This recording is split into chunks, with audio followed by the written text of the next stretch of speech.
if you're a leader of opposition and you want to turn every sitting of parliament a showdown, you're gonna miss it. At some point, I would say, I would pity Honorable Senyonyi Joel, and I say, but well, if the speaker did not invite you for the other commission, is that surely for the House? Why don't you quietly or privately approach bring her? that, yes, to the attention of the speaker? I think You miss it. Honorable Senyonyi is one of those leaders of opposition that have really, I think, helped put the leadership on their toes. Yeah, I believe he's asking the right questions. Probably the approach may not be right, but he's one of those people that has really been at the forefront of putting the government to account. There's a difference between asking the right questions in a wrong place and a wrong time. So you gotta do both, or all of them. Ask the right questions at the right time in the right place. So there are some questions he asked on the floor that were not supposed to be asked on the floor. Who cares about your personal invitation or office invitation? Who cares, surely? Who cares? The public needs to know. How is that gonna put food on the table of An ordinary starving Ugandans. Ugandans? How is that gonna pour medicines in hospitals that are facing a confronted with stockouts? First of all, do your party people know that you are personal? You have a friendship with President Museveni. Yes, That's one, yes, and then two, it's crystal clear. So Ox time as opposition. It can't be Because there is that notion among the opposition that if you actually associate yourself with President Museveni, you're actually betraying the cause of change. President Museveni is the president of Uganda, and I keep telling people that the moment he holds the Bible and takes that constitutional oath, he becomes the president of the nation. Yeah, I think so. We are obligated and duty bound, and with a constitutional responsibility to support the president, because you can only have one president at a time. And President Museveni is going to continue being our president until we get, a success.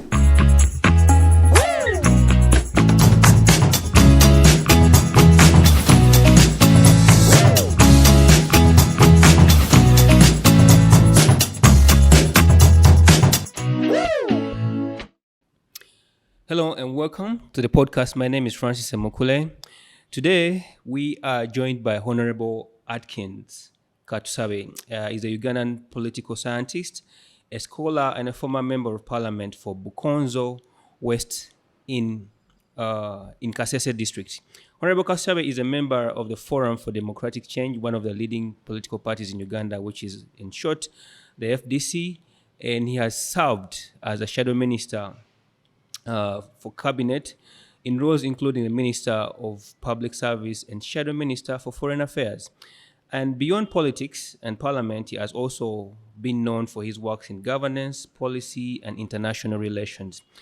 On the other hand, in comes to the academia, he holds multiple academic qualifications from Makerere University, including degrees in social sciences, social and political sciences, as well as a master's degree in population and reproductive health. Currently, he just updated, he just told me to add this update. He is pursuing a PhD of political science at Makerere University. Now, today, we sit down with him to discuss politics, leadership, governance in Uganda, and his experiences that have shaped his journey in public service. Ladies and gentlemen, join me in welcoming Honorable Atkins to this podcast. Thank you so much, sir. Thanks for welcome to this podcast. Thank you, sir, for the opportunity. I think you introduced me to our audience. I'm Atkins Katusabe. Maybe I might have to do some correction. Yeah. I'm not a former member of parliament. You're still a member of parliament. My time, I'm gonna sign out May 2026, and we got about 2 months ahead. So I want to bring that to the attention of your viewers and listeners, and the people that really support and have interest in this program. So thank you so much for having me. I look forward to having an amazing time. Yeah, Pleasure is mine. it's a great opportunity. All right, anyway, how does it feel that now that you're almost going to walk out of Parliament, and what's next after Parliament, after May? Well, I got a lot on my table. I would just like have that addition. I am, first of all, already in class. I am a candidate, uh, PhD candidate, Okay. a PhD or now or in political science, Alma Carey University. So between May through, let me say, 2028, I should be wrapping up and pursuing my degree, political science, our PhD. Or you'll To be wrapping up accomplish it. Yeah, in May. I'm going to be wrapping up. Okay. And, so I'll have time that I'm going to put to good use, or especially keeping in close touch with my PhD or supervisors or professors, the doctoral committee assigned to my PhD work at Macquarie University. Or when you talk about what's the way forward, I think on the path of academics or scholarly, I'm gonna assign some significant time to my PhD in political science at Macquarie University. So, That's amazing. yeah, and also as an individual, I have some community projects, and I thought that the fact that we are at the DRC, I could have ported some industries, so that instead of my brothers and my sisters from DRC coming to Kampala for the goods that can be produced or manufactured in Kasese, which is about 5 minutes away from the border. I thought we could have that. So I have some warehouse structures, factory structures, and I look forward to putting gates or doors, windows and ventilators, and also to work with my manufacturers based in Germany and China to figure out or explore the possibility of fast tracking manufacturing plants coming all the way to Kasese so that I can hit production. So I believe I want to be relevant to Uganda's economy in terms of becoming a leading taxpayer and also an investor. Yeah. So, Okay.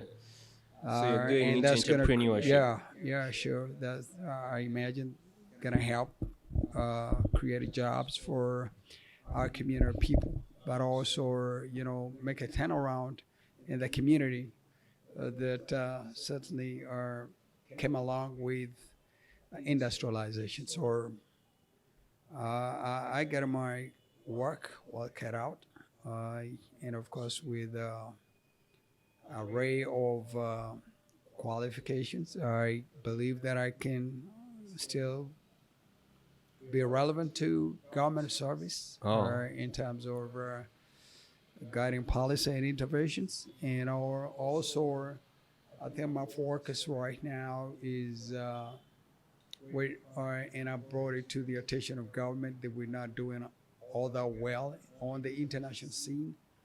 There are a lot of people that have a misconception.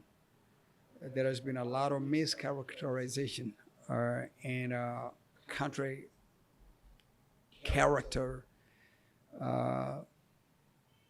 assassination. The picture out there, there are a lot of people that consider Uganda to be one of those states that are really in the failing category. It's like Uganda is on fire.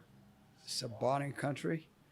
And I think either by omission or commission, we have failed our country in a sense that the people that have the duty, the responsibility, and obligation to do their job and they're not really doing it, especially on the global scene.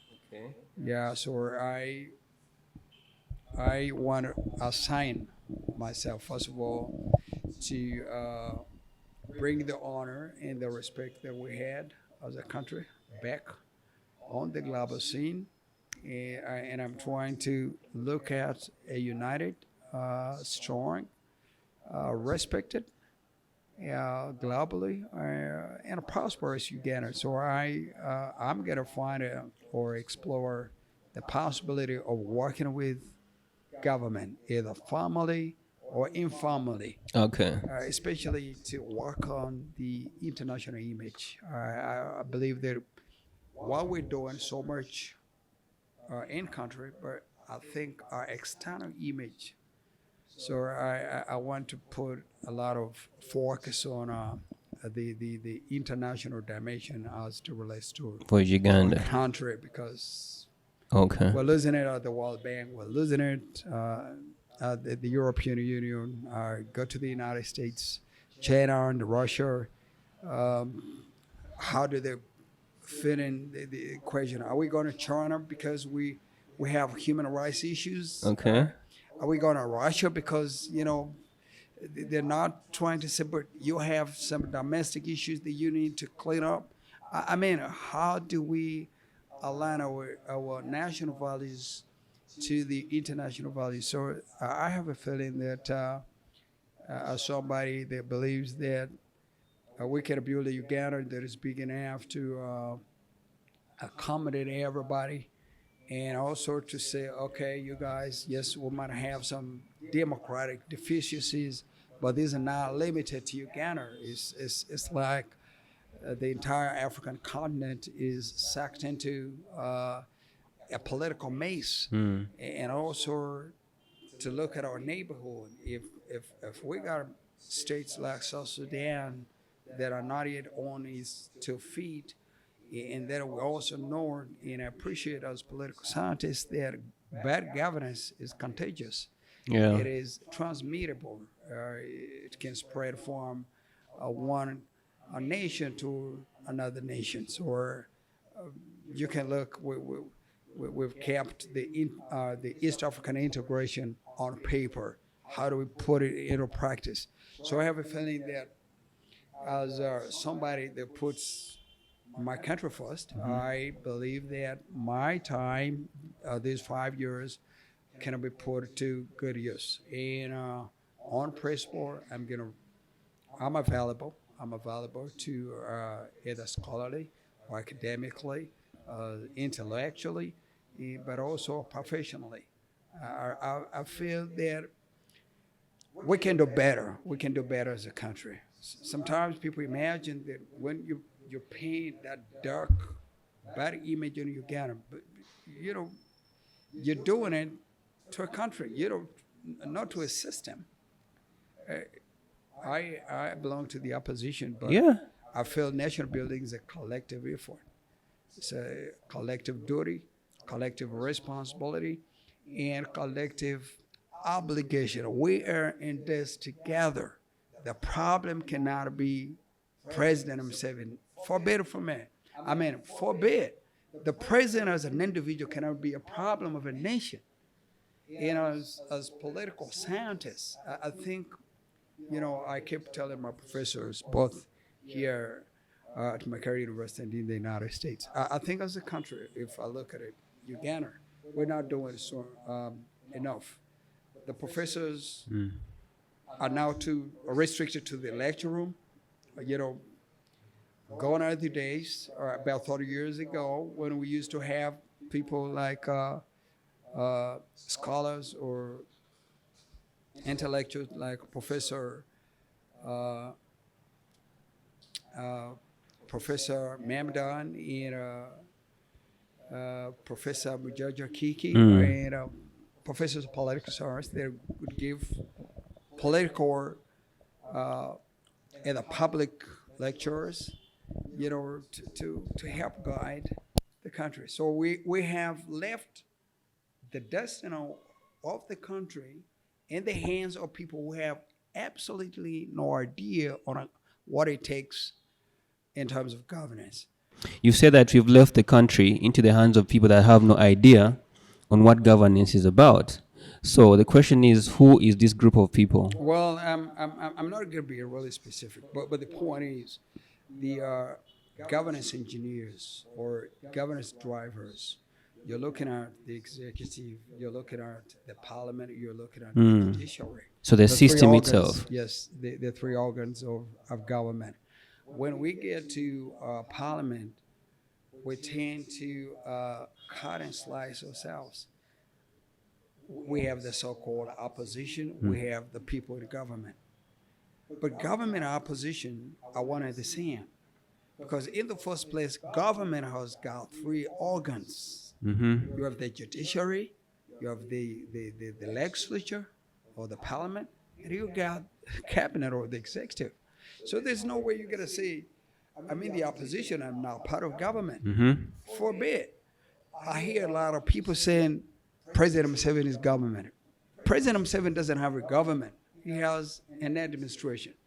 So when you are in the opposition, you got to also appreciate that you're part of government because you belong to the other arm of government called the judiciary.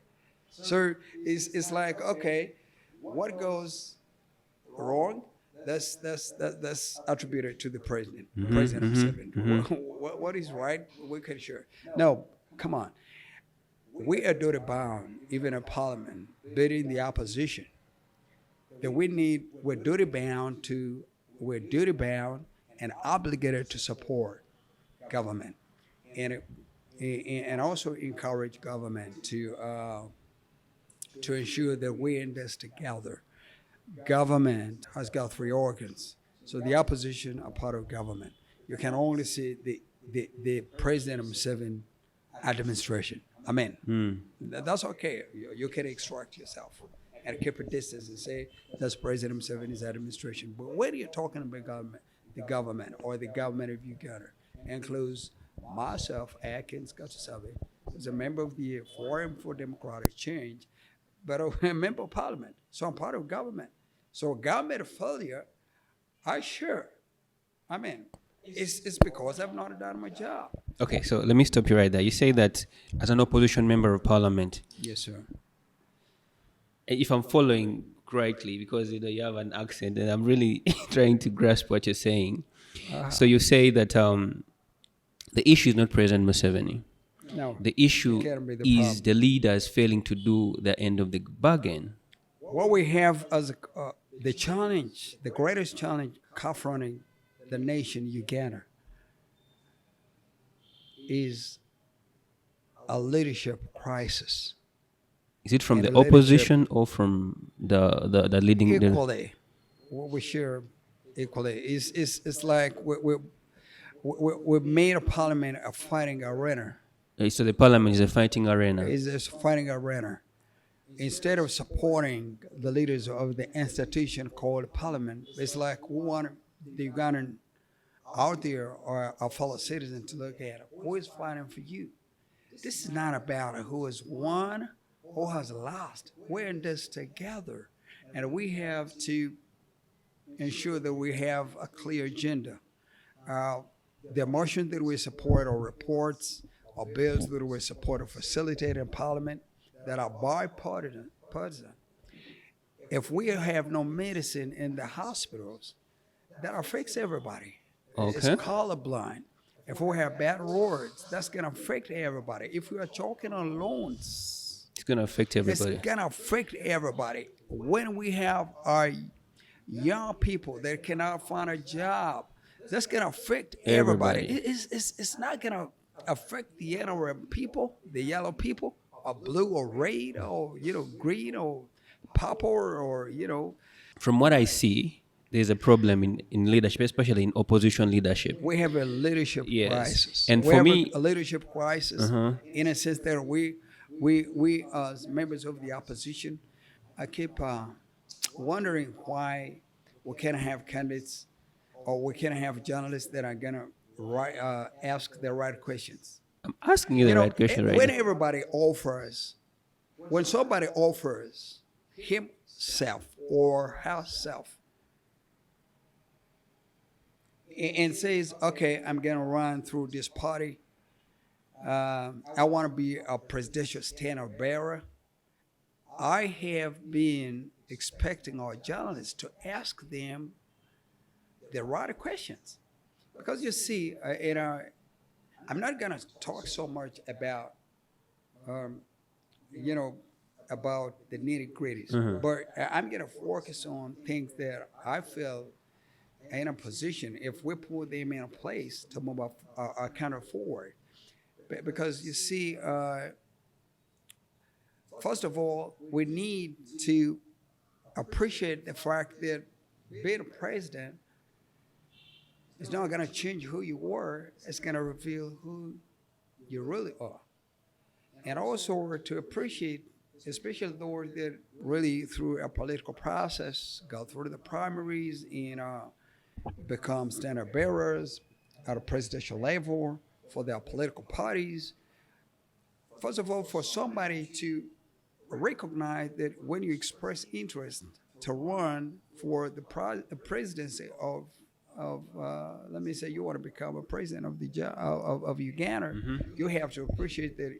First of all, you're running for the toughest job, the toughest job in the land, and also to appreciate that you're somebody that is apt to task. You have all that it takes in terms of experience, in terms of seniority, in terms of skill and talent, strategy, and in terms of outreach. That you understand what it takes to become president, and also to appreciate the challenge that come along with the job. And also, just one moment, sir, and also to appreciate, just like I've said, this is the toughest job. And first of all, you have to be in a position to have the capability and the ability to recognize the challenges confronting the nation, both emerging and present, and that you have the prescription to those challenges. So you got a people that just jump into the presidency, but with absolutely no idea what it takes to be president. Or, it becomes a theater, and we lose it because you see, if we were to, I think we had about 8 presidential candidates. Don't you get shocked? If we had another box for none of the above, I can tell you the race of about 4 people among the presidential candidates would have lost to the none of the above, because they don't take the task seriously. Okay. They don't take the job seriously, the job of a president. So who are they? Who are these people you thought were? Certainly in decency, human decency. You won't mention the names. Yeah, I wouldn't. Okay, now let me follow up a little bit, Honorable. You say that out of the 8 candidates, very few of them or none of them was fit enough for the job. No, because you have President Museveni. Okay, we had President Museveni, President Chagulanyi, Honorable Chagulanyi, Honorable General Montu. Yeah. Seriously, I take those 4. Seriously. Yeah, surely. But among those 4, Chagulanyi, General Montu, and President Museveni, from those 3 people, you seem to suggest that President Museveni was still a good fit, while the rest were simply not fit for the job. That's one thing I would like you to respond to. Then the other thing is, from the way you speak and the way our political system is structured, it's basically it's designed to make the president look bad, the opposition politics. You're supposed to simply make the impression that to the public, the people you serve, that President Museveni is the problem of the nation. But you're here saying that President Museveni is not the problem, but the problem is the actors in the system, and who are basically saying President Museveni is the problem. And again, you said you're going to be working with government to ensure that you help to fix some of the things. Does it mean that you're going to cross over to the NRM party? Because we've known traditionally that for you to work with President Museveni, you have to be, sort of like in bed with him, because he says he can't work with people that don't like what he pushes as a president. Okay, you've asked a array of questions. Number one, first of all, you say the 4.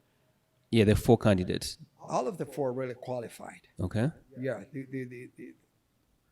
they had everything that it takes to be president on day one. But the most important thing you see, you have a Uganda that has been in the hands of one individual. Yes. Other him. Now, in a political science, not everybody can jump in as president. We've had about now, people who are 40 years or 35 years, they've known one president. Yeah. So I have a feeling that you needed to offer something different. And I believe that the president's message was resonating to the community or to the nation. I've looked at individuals and Resonating? I've heard, Protecting the gains. Protecting the gains. How is that resonating? Well, that's not the message, first of all. That's a catchword. That's a theme. But below the theme, you got a sub-themes. This is somebody who has been empowered the last 40 years. You have to appreciate that. Okay. Now, literally, he's got to get into a community and speaking. Do you have a UPE here? Later, every community has got a UPE, USE. You got some TAMAC somewhere. You got a bridge constructed. Now you got these financial institutions. Okay. The MIORGA. You got the PDM, and, youth and women and financial empowerment programs, all attributed to an individual. Because you see, we as FTC were saying, money in your pocket. Yes. But understand that President Museveni has been here long enough, 40 years, and just very recently, PDM.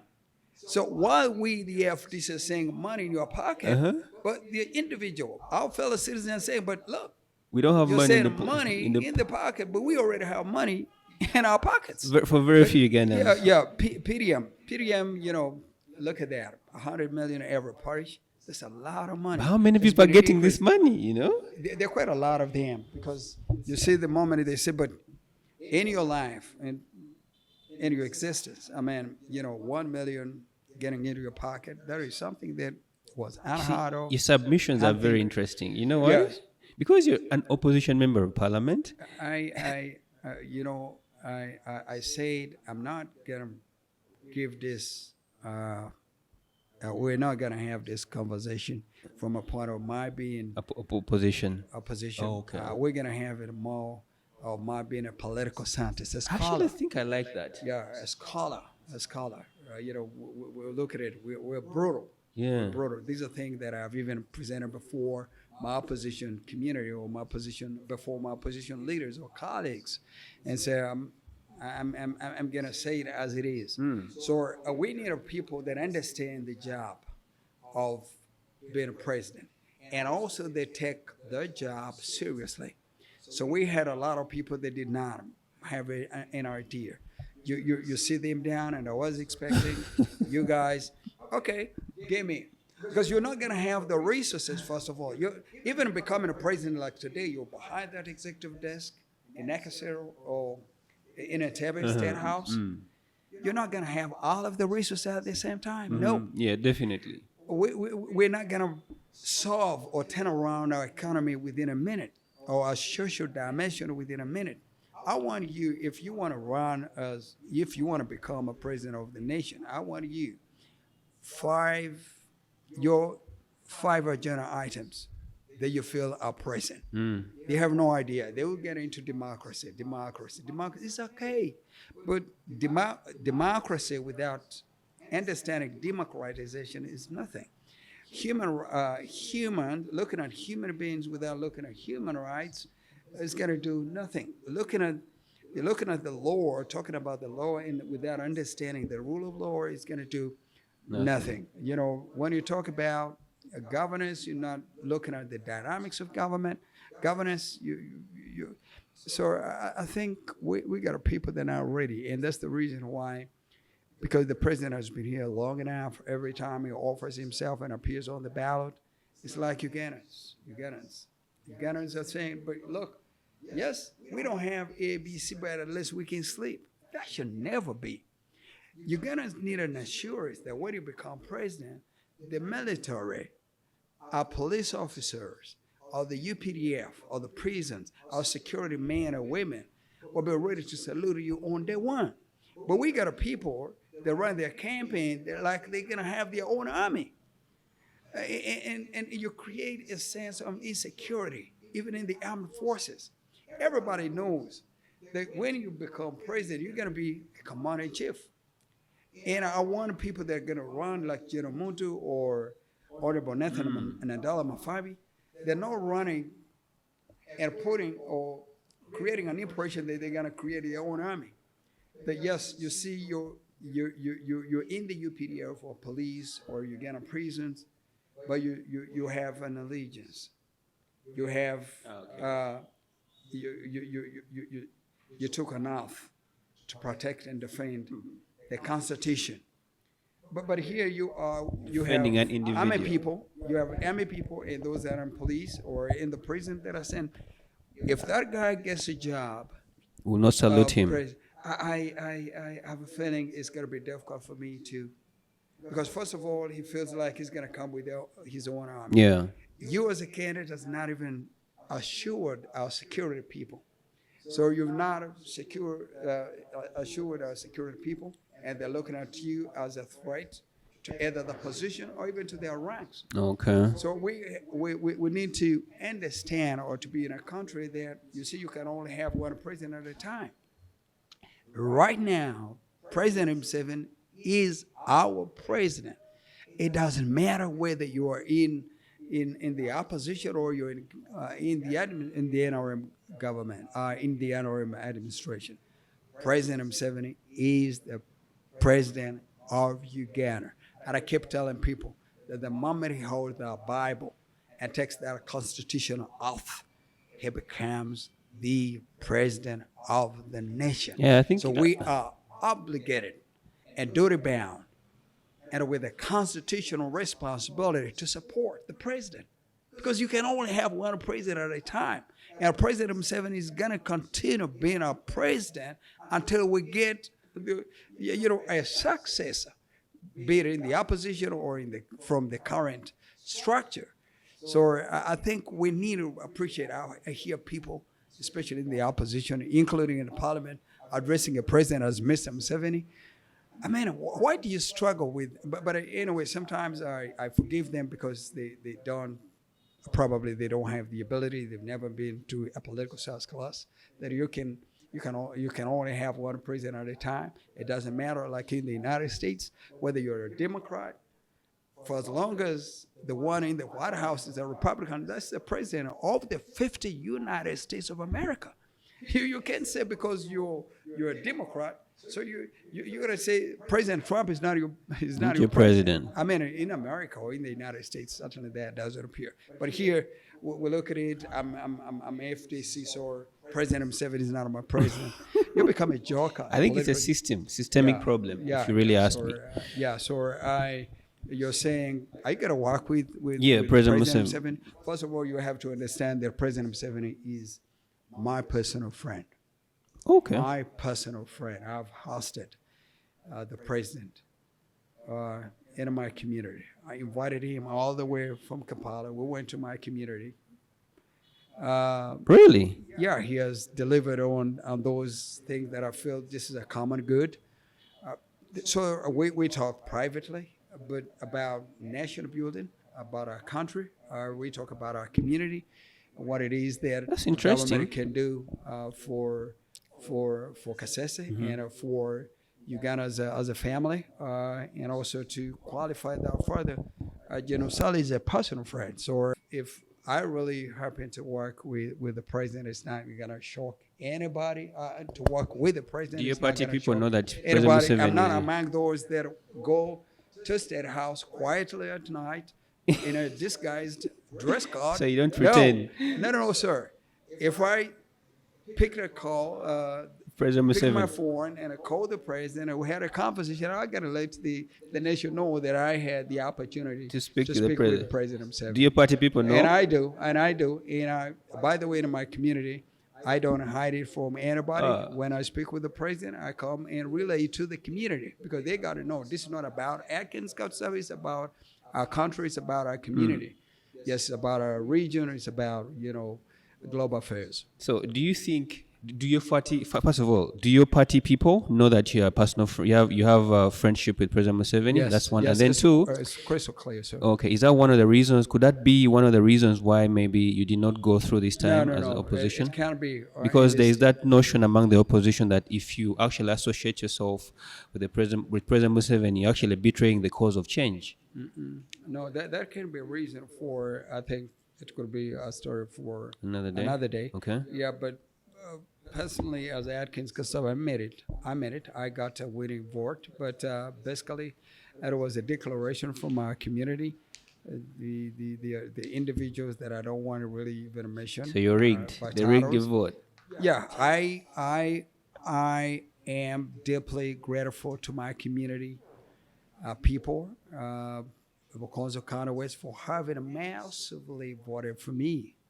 The reason why I was not announced, I don't hold it or heap it on them. I don't blame them for my non-declaration, but they voted for me. Everybody knows. Everybody knows. Okay. Yeah, I the other day I had somebody trying to get it.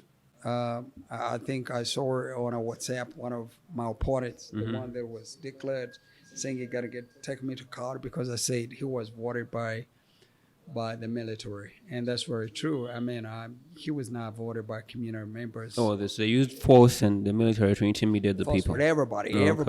everybody.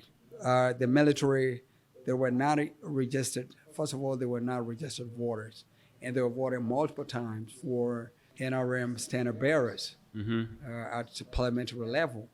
And so, when they voted multiple times and they were not in the register, and the illegal votes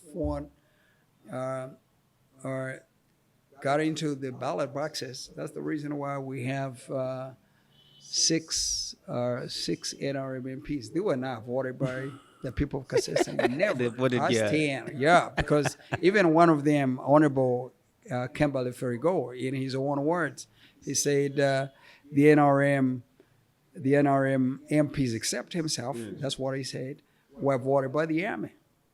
It's a volatile situation over there. audio, yes. Okay. Everybody. So there are a lot of people that have made it, and we thank our community members that they gave us the vote. The reason for our non-declaration as winners is not them. It's just a scheme. A scheme. And even I don't drag in the president. I don't drag in General Saleh, because those are personal friends. If Hey. they wouldn't really, This is an interesting so something. it's just a home affair, home politics. Okay. They wanted to please the president. Oh, we've never delivered 6 MPs NRM. So let's steal the vote. But the president, as the largest consumer of intelligence, already knows. That they stole the vote. Already knows through intelligence briefing of security, So independent, that the 6 MPs, stole the vote. MP-elect, stole the vote. But as a personal friend, you should have said something like, you know what, my friend Atkins has actually won the vote, and there is no way going to take it away from I him. can tell the president if he's going to watch this. He didn't pick my, first of all, the hotline or the line that I used was unreachable. Oh, And when I you called, tried to they reach said out to the him. president also is kind of arresting moment. He's getting a lot of call. You've been in the campaign, Yeah. Atkins.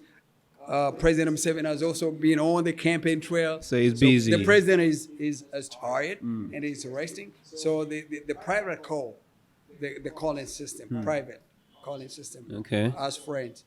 I think that thing you had to go through somebody else. Oh. But at that time, but I was. But why don't you take the person? Why didn't you take them to court? Maybe a No, petition or I something. don't believe in You don't want to waste time. for the good of our community. Okay. For the good of our community. Okay, which brings me to this question. You being a shadow minister in the cabinet, how easy is it for you to influence policy?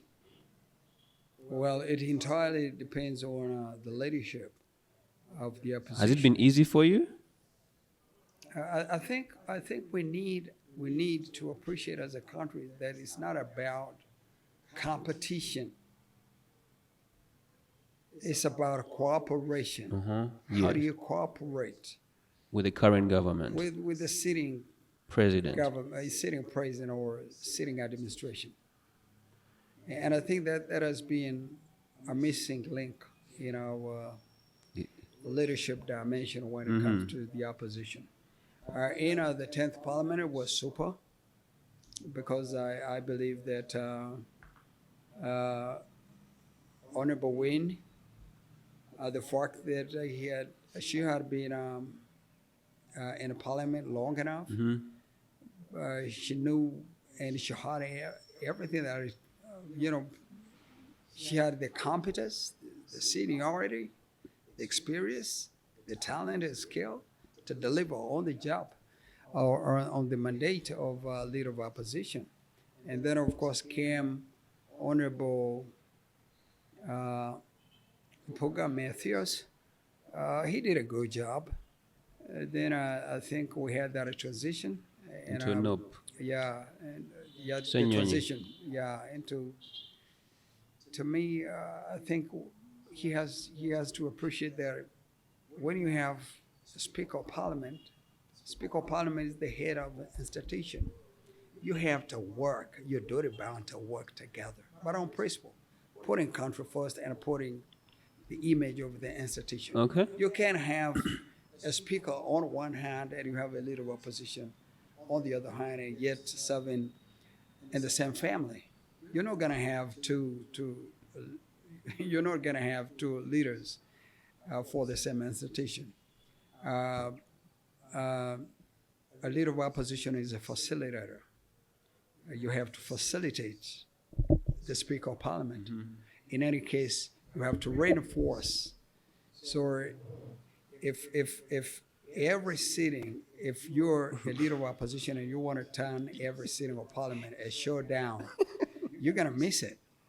At some point, I would say, I would pity Honorable Senyonyi Joel, and I say, but well, if the Speaker did not invite you for the other commission, is that surely for the House? Why don't you quietly or privately Approach bring her. that, yes, to the attention of the Speaker? Is that something is that pressing? Because you see, a leader of opposition, you should be one that puts country first. National issues. Actually, I think it does. Pressing. Yeah, but if you wait and then you're saying, you sat in the commission and I wasn't invited, and damn Speaker. But you see, or from my standpoint, Mrs. Honorable, Deputy Speaker, I actually think you miss it. Honorable Senyonyi is one of those leaders of opposition that have really, I think, helped put the leadership on their toes. Yeah, I believe he's asking the right questions. Probably the approach may not be right, but he's one of those people that has really been at the forefront of putting the government to account. There's a difference between asking the right questions in a wrong place and a wrong time. So you gotta do both, or all of them. Ask the right questions at the right time in a right place. So there are some questions he asked on the floor that were not supposed to be asked on the floor. Surely, who cares about your personal invitation or office invitation? Who cares, surely? Who cares? The public needs to know. How is that gonna put food on the table of An ordinary starving guy. Ugandans? How is that gonna pour medicines in hospitals that are facing a confronted with stockouts? How is that gonna help the corruption that is bleeding this country to death? 11, 12 years lost to corruption every year. Yeah. At 1 trillion of Uganda shillings lost to procurement fraud alone. That's way too much for Uganda to stand. As a leader of opposition, that should be your focus. You can abandon everything else. Okay. Forget about whether you were invited for that commission or not. You can walk to the Speaker's Office and speak to Madam them Speaker, privately. Right, Honorable Speaker, I heard you had a meeting. Was I not supposed to be there? Quietly, as a brother, as a sister. Yeah, but she was bringing that, and you want to make that a part of the order paper? Now, for me, surely. That's petty. That's All right. you To be fair. we can do better. To We be can do fair. better. But he's a good guy. Yeah. He's a good guy.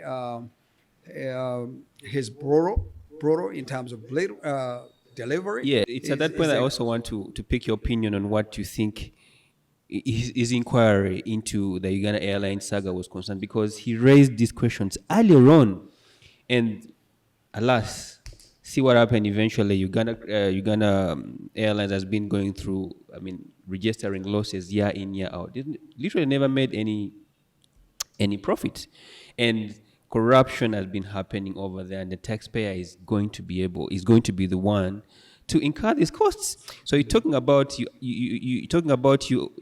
saying that the leader of opposition, inquiring about why he was not invited, is not going to help alleviate corruption. Yeah. I want to think that, on the other hand, those are just a small, leakouts that happened, but I think he has really done quite well, especially in the fight against corruption. Totally agreed. I'm not against Honorable Senyonyi Joel as an individual. I understand that I served as shadow cabinet minister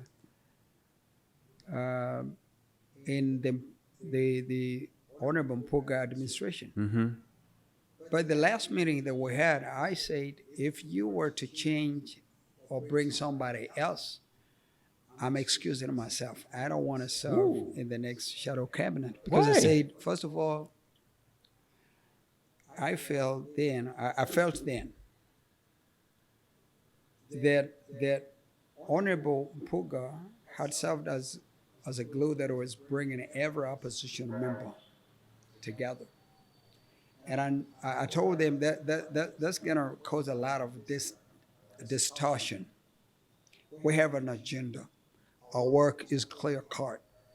We would rather pursue the agenda. The agenda is the Ugandan people.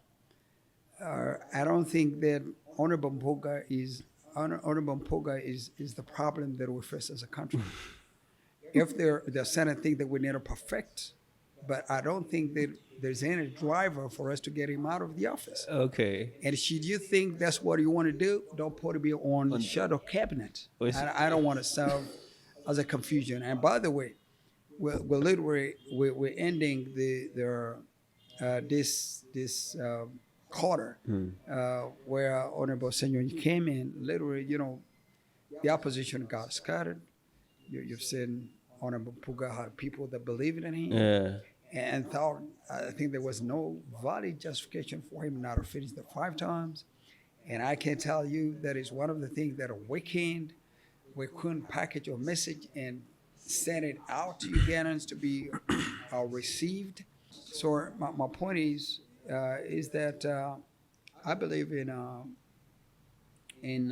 the opposition agenda, but I also believe that opposition has to appreciate that we are facilitators.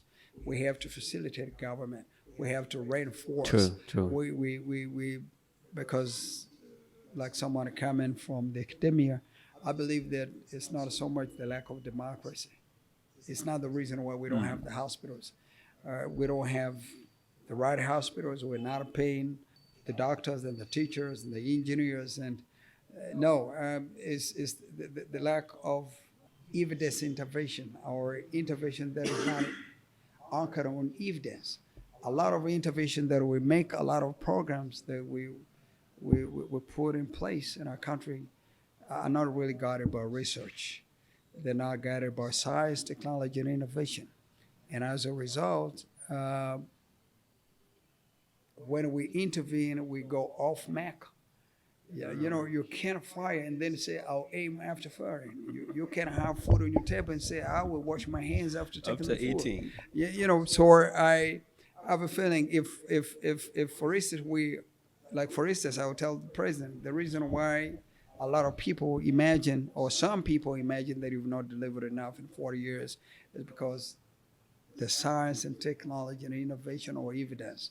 Every time you want to come up with a bill or a motion, somebody's going to say, but what is the financial implication? And go to Minister Matia Kasaija for a statement of financial implication. Nobody asks about what is the evidence. Evidence from a research done or a study done, or a paper that was published in a peer international reviewed journal, and you look at the editorial, and you look at the impact of that, the impact factor of the journal, and then say, okay, according to the findings from this journal paper, this is how we support to align our intervention, so that you have intervention that is guided by research to maximize impact. We don't have that in our country, Uganda, and I don't see that coming from the opposition. Yeah, Okay. so I have a feeling that I think we miss it. To imagine that when Uganda looks dirty or gets dirty, it's the current administration, it's President Museveni's administration that looks dirty. No, all of us. You go to Europe, you go to the United States, You all look China, dirty. Everybody gonna look. Where you coming from? Uganda, and everybody's gonna have a different idea. Perspective. Because you see, when I served as shadow cabinet minister for foreign affairs, I represented Uganda for the entire 5 years, and that's the reason why you see, or understand that in the 2016 and 2019, we had a transition, remember? 2019, we had a transition from Honorable Kiza to Honorable War. When a new law came in, mandated me as a cabinet minister for foreign affairs, because there was a lot I was You're done. delivering for Uganda on the global scene. It grieves my spirit that when you're out of Uganda, you begin, dragging Uganda in the mud. Nobody does that. You got to be a patriot in Uganda, a patriot outside of Uganda. You can't make your country look dirty. We can always handle these things as a family internally. But I'm not one of those that because you're a shadow minister for foreign affairs, you go to the outside world and you say sanctions, in terms of stop funding health, stop funding our roads, our infrastructure. Block all the Goodness sake. MPs. The president is going to continue serving as president without even the medicines coming to the horrible. hospitals, or even without the good roads. Horrible. I think So, you're taking shots at Bobby Wine. Yeah, not really, not really. But Because you've he's seen, one of the people that goes on to say, because recently was, speaking at a certain event and was, specifically talking about Uganda being, under siege, many Ugandans don't have freedom of speech, and calling upon foreign governments to deny Ugandans or the Ugandan government aid and, also but impose you see, sanctions and stuff like that. You see, that's brutal, and that is inhumane. It's being inhumane, So, surely. but what Because if you it's see, true? there is somebody that has HIV, and the only opportunity for him to leave or her to leave is because he went to that hospital and formed the government of the United States, having supported our health ministry, our health sector, with some money to procure ARVs. And here you are speaking to an American audience and saying President Trump and his administration should stop giving aid. The people that are going to be affected are those people that cannot afford the ARVs. In any case, the people who are drivers of the system can do without aid anyway. There will always be URA bringing in some money. They will either support somebody's salary or, emolument. The person that's going to affect as a result of sanction is that person that even casts a vote for you. Because you see, somebody should not be punished because by virtue of being President Museveni being a president. And I've just told you, President Museveni is not the problem. The problem is the leadership crisis that we find ourselves in, or confronting the nation, but also the lead. Because you see... But also the what? The lead. It appears like we don't know what we need. We don't know what we need.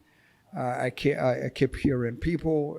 So the And for president me, is not I look present. at a lot of nothingness, emptiness, uselessness, hopelessness, because the people that are supposed to provide the leadership are not doing it. There are professors who are now lecture room teachers, and yet a professor of political science or anybody that has been in a political science class from either master's or PhD level, you're a dispenser of knowledge. You have to dispense the knowledge. You have to be relevant to your country. How are you relevant to the mission and vision of our country? If it is about the Constitution, what are the law professors saying? You see, Honorable, let me stop you right there. And I want to make this statement. You make a very pertinent statement and a suggestion that professors, these people, On leave, on vacation. yeah, professors on leave, they are in classrooms lecturing, and they're not contributing much to this nation. But then, how do you expect them to contribute to a nation whereby the minimum qualification for someone to become a member of parliament is senior 6? The ideologies that are going to be presented by a professor are definitely going to be not either understood or shut down by a group of people that think the ideologies are much better simply because they have bigger majority, which we have in parliament. So I think the biggest problem that we have in this country is not that the professors don't want to come and help in nation building, but it's because of the systems that are not enabling them to do that. Let's think about a situation whereby maybe the minimum qualification to be a member of parliament is a master's degree. That way, I think professor will be compelled to come in and say, you know what, we also want to be part of this and contribute to nation building. But here you have a pack of people that have little or nothing about leadership, little or nothing about legislation. Someone just studied up to senior 6, and then they came to parliament. Yeah, thank you. I really appreciate that. But I think you're looking at representation or professors living in their lecture rooms. No, and I'm then not come into parliament presentation. At some point, but yeah, to represent their communities or provide that Not necess- intellectual leadership. Yeah, that's part of it. My But point is, would be even policy briefs or dissemination bulletins. I've just said every time you want to sponsor a bill, somebody's going to ask the implication of the certificate of financial implication. okay. And I think in my floor contribution, I said, well, why can't we have evidence, certificate of evidence, scientific evidence that we have scientific evidence Backing the bill. backing up, Yeah. backing up that is what we need as a country. Okay. Yeah, it has to have gone through a research process or a startup process with a clear methodology. We look at that methodology. We look at who undertook their research. What was the outcome of their research in terms of research output? Is it a journal paper? What kind of journal published the paper? Where was their paper work published? What was the editorial board? What was the So we need to was invest it in research. international peer-reviewed journal? What is the impact factor of that scientific journal? And then so that when we have a research finding, we can incorporate it in the bill. And for sure, that bill is going to make an impact. Or if it is an intervention of government, that intervention will bring about the desired impact because it's been informed by empirical research data. And I think our inability as a country, failing our inability to look at dimensions in a sense as to relates to variables, independent variable, dependent variable, and interdependent variable, and how these three variables play out in the sense that, okay, when you look at those are the dependable variable, Yeah. the interdependent, and then the independent variable. If you look at them, we got people that have the ability to look at the intersection. What is the middle So point? that's where the professors come in, yeah? Yeah, that's and I have a feeling that as a country we've locked these professors, In the classrooms. painfully we made them teachers. Yeah. A professor is a teacher, but we gotta also know he's a producer of knowledge. Yeah. Governments are there to consume The this knowledge. knowledge. Okay. Yeah, how is the Department of International Relations at McCarry University in the Department of Political Science Helping and with Public knowledge Administration, dissemination. School of Social Sciences, College of Humanities and Social Sciences at McCarry University. How is that related to the foreign affairs?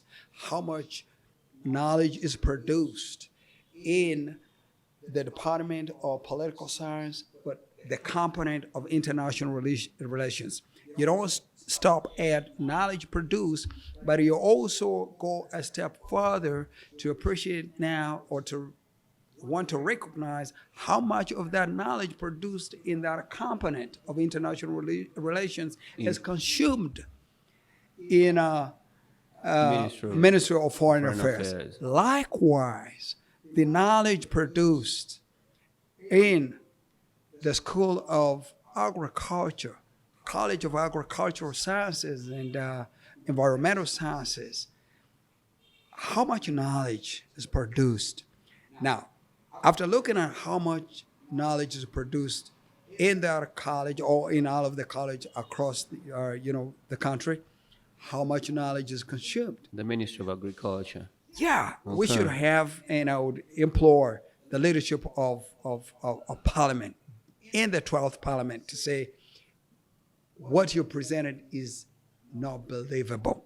Go on, bring proof. Believable, we need evidence. Oh, okay. When you talk about it, the women, and you want to design a program that targets the girl child and the women communities in our country, ought to be interested in Parliament saying, okay, Madam Minister or Mr. Minister for Gender and Women Affairs, we've had your presentation, but we're interested in looking at the knowledge that backs up your proposals.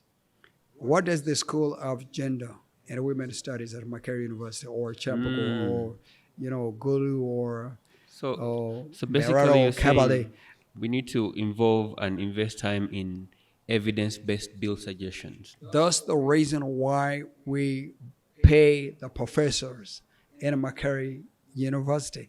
Knowledge that is accumulated without disseminated is accumulated ignorance. Okay. Oh, Yeah, say that again. and Say that yeah, again. knowledge that is accumulated or just is produced in universities and put on the shelves in our university libraries is accumulated ignorance. That's Yeah, amazing. because you see, we got to also to know that you can prescribe a solution to a problem that you have no idea. And if you don't have a PhD for your one information, it means you don't have the knowledge, because the only knowledge degree is a PhD degree. A master's degree is information degree. And a bachelor's degree or first degree is awareness degree. So you're coming as a minister, you're presenting before Parliament. Maybe you have only one degree, it means you're aware. Mm-hmm. But also, ministries have been empowered by experts. Literally, every minister has got a PhD holder. Theirs is to generate the knowledge.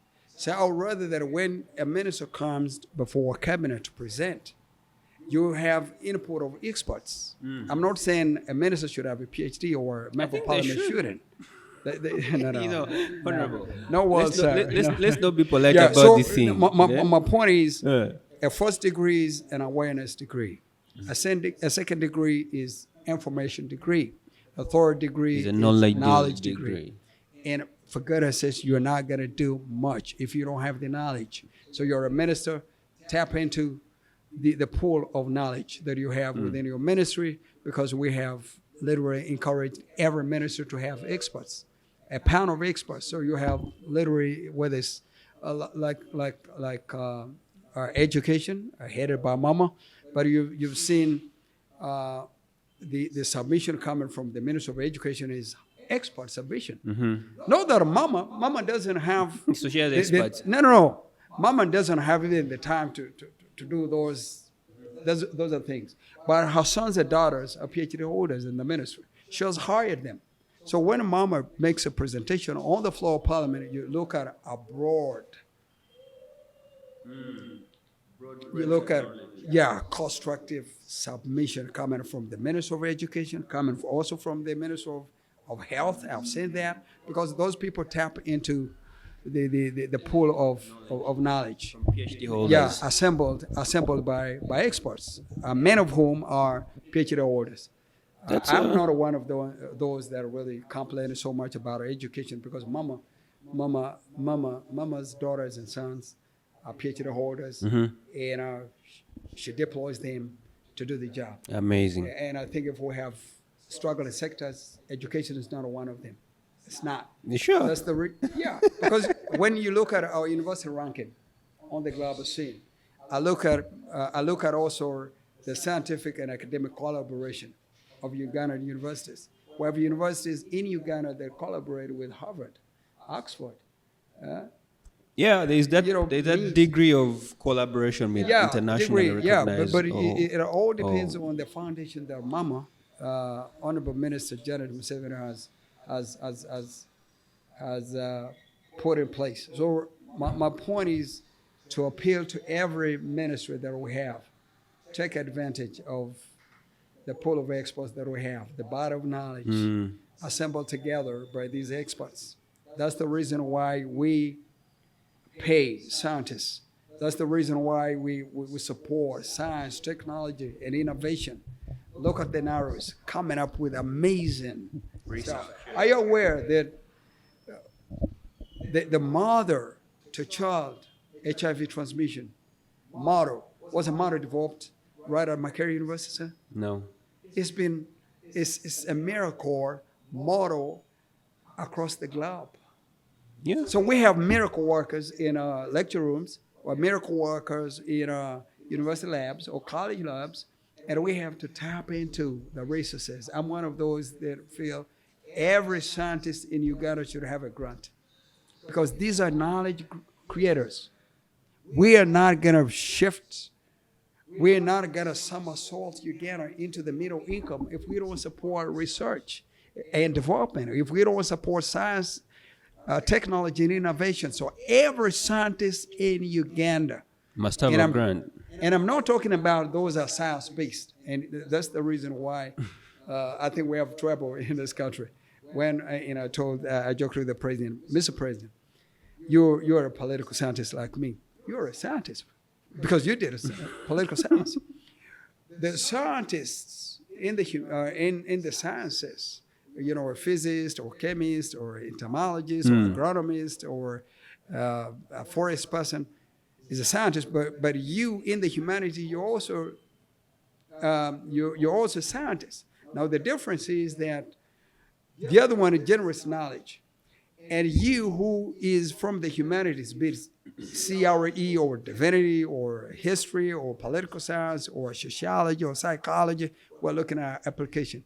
Because you see, generation of knowledge without the application of the same knowledge is a fallacy. Yeah. So one reinforces the other. You can't.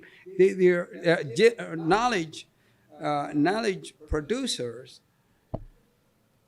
cannot just produce knowledge without people just right in the same domain looking at application. So the scientists, let me say, a vet or someone soil science or crop science or agronomists or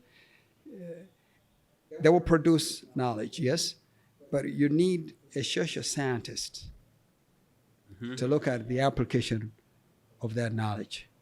So one reinforces the other. In other words, they're supposed to be like twins. This one produces, looks at a production, and the scientist looks at production, and then the social scientist looks at application. Oh, okay. So, yeah, It's amazing. It's an amazing concept.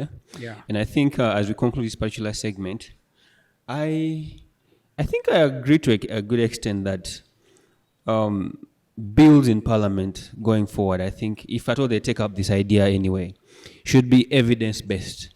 Evidence-based, not things that are... It's because, not for about- example, it's not I've about seen bills that are just... storytelling. Yeah. And I pray the next leadership. When I say the next leadership, I'm not saying somebody else should become speaker president. or deputy speaker. Next leadership, I'm talking about the leadership of the House in the 12th Parliament. Mm-hmm. Be it those that are currently serving as speaker or deputy and deputy speaker. Certainly when it comes to 12th Parliament, they're going to be the next leadership. Now, our leaders in the 12th Parliament, I would implore them, let's scale down or downsize on these things of calling WhatsApp. WhatsApp. What's up? Yeah, somebody says, I saw on WhatsApp. That should never be entertained on the Oh, wait floor of a Parliament. minute, Come on. Honorable. So there are bills that are passed in Parliament. No. I'm There's not to- saying, no. No, just an example. No. Are there instances? No bills. Oh, no. Leave the bills alone. I'm looking at submissions on the floor. Based on WhatsApp. Yeah, someone says, the other day I saw on a WhatsApp page of my community or my old boys and old girls. No, come on, not Parliament, not the floor of Parliament. Somebody's going to say, I read in the newspaper, Monitor page, or No Vision, or The Observer, page 39. Come on now. But that's I would be empirical interested evidence. in you quoting a book newly published. These people don't have time to read. I would be interested in you quoting a journal paper published in a peer-reviewed journal. international journal with a clear editorial board. And some of us who are scholars, we don't stop there. We say, but what is the impact factor of that journal? Because that's what really makes sense. The moment you input that in your bill, in the legislation process, you're going to... And also, as you maybe go to another segment or you try to close this, and I think every submission that we make on the floor of Parliament, we got to be like political scientists. And political scientists will be interested in knowing what are the concessions, what are the possible conflicts, what are the trade-offs. You're not just going to come with a theory or an idea, and you want the idea to work, to be a miracle idea. We're not talking about Jesus' time. In any case, you're talking about human beings that are prone to human error. So in your submission, you have to have a room of flexibility. Every submission that you make should have, enough room for a possible conflict, trade-off, or you got to talk about a compromise on a principle to accommodate, to build a Uganda that accommodates everybody, that's good enough to accommodate all Ugandans and all citizens of the world. And I would also be interested in what are the specifics. You're not going to tell me that you see, I did a research, and the research is that 1 billion years from now, the sun is going to run out of hydrogen.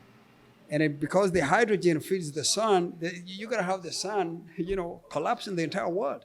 You're talking about 1 billion. Or rather that every intervention that we make in our country has got, clustered. What is there for the immediate term? If you're talking about intervention, what is the immediate term intervention? 2, the intermediate term intervention. And 3, the long-term intervention. Don't tell me about something that's gonna come The next make an 100 impact, years. with a negative impact 1 billion years from now. No, we're talking about at least in the meantime. Okay. Either this year, you're talking about next year. All right. So we got a lot of work to do, and I Okay. think I would call upon every Ugandan that we have nowhere else we call home. Uganda is our country. In everything that we do, put Uganda first. Mm-hmm. You are in the opposition, but put Uganda first. You're in the current administration, put Uganda first. If Uganda gets on fire, God forbid, all of us get consumed. It doesn't matter whether you're in the opposition. It doesn't matter whether you're in the current administration. When we lack water in our communities, both the people in the subscribe or support the current administration lack water in their homes, and those that are opposed the current administration lack water.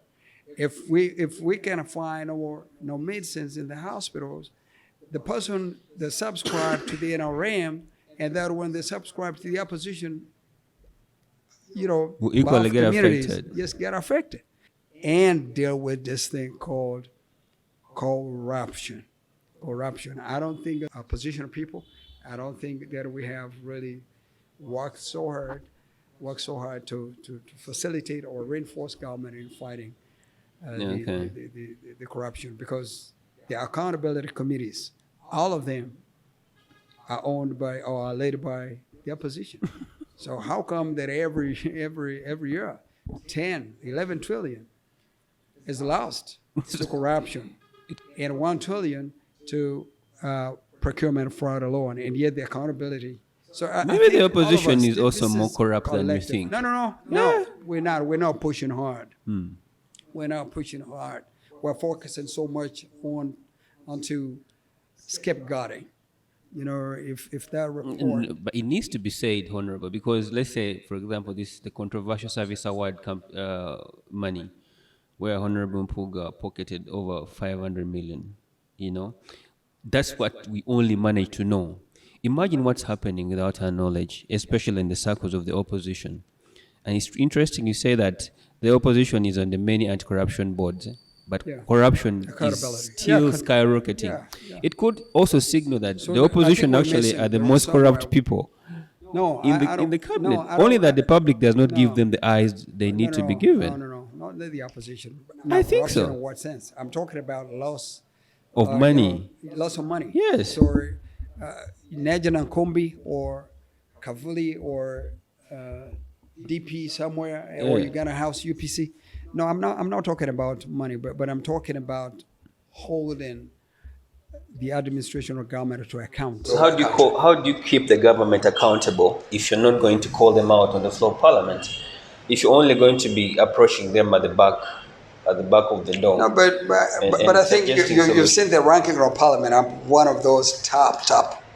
And if you're sensitive enough in your journalistic work, you must have appreciate that Atkins Katusabe is one of those people that will contribute on the floor. And every time I make my contribution, the presiding officer makes one, guidance, rules, or directs. 3, I've never on the floor of parliament made a submission or a contribution and then the speaker says next item or so you- in the public garden.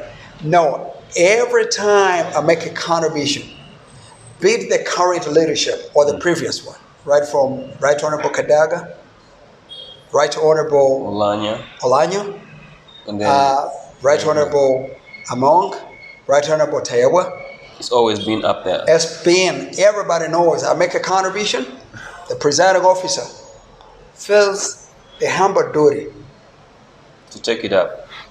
the humble duty, the responsibility, the constitutional responsibility, and a constitutional obligation to either direct, rule, or guide on every submission Atkins Katusabe. And I'm not trying to amplify.